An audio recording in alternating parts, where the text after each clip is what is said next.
Hello, friends. Imagine walking into a church in the Middle Ages and looking up at a painting. The figures are stiff, the backgrounds are flat, and everything feels otherworldly. Now fast forward to the Renaissance. Suddenly, paintings have depth. Streets seem to stretch into the distance. Light and shadow bring faces to life, and emotions leap off the canvas. It was as if artists had unlocked a new dimension, and in a way, they had. This was the revolution of Renaissance art. For centuries, European painting had been more symbolic than realistic. Artists focused on religious themes, but their figures often floated in golden backgrounds, disconnected from space and time. Then came the Renaissance, and with it, a radical shift. Art was no longer just about conveying a message, it was about capturing reality itself. At the heart of this transformation was perspective. The breakthrough came with Filippo Brunelleschi, the same genius who built Florence's famous dome. Brunelleschi wasn't just an architect, he was a problem solver. He conducted experiments with mirrors and geometry, eventually formulating the rules of linear perspective, how parallel lines appear to converge in the distance. This discovery changed everything. One of the first artists to fully embrace perspective was Masaccio. His fresco The Holy Trinity, 1425, was a game changer. It created the illusion of a deep, three-dimensional space on a flat wall, something never seen before.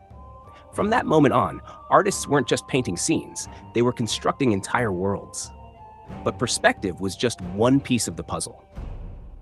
Renaissance artists also revolutionized light and shadow. Leonardo da Vinci perfected chiaroscuro, the technique of using strong contrast between light and dark to add depth. And then there was sfumato, a method of soft blending that made skin appear more natural. Think of the mysterious glow of the Mona Lisa. Human emotion also took center stage. Look at Botticelli's The Birth of Venus, a goddess emerging from the sea, her pose elegant yet alive. Or Raphael's School of Athens, where great thinkers from history gather in a grand architectural space, their gestures full of energy and intelligence.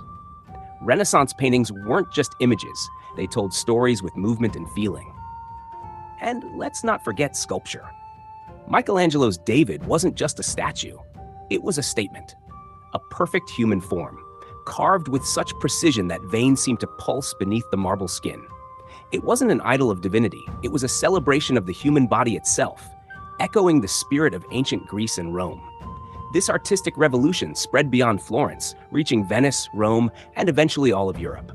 The printing press helped spread new techniques, while wealthy patrons, like the Medici, funded ambitious projects that pushed the boundaries of creativity.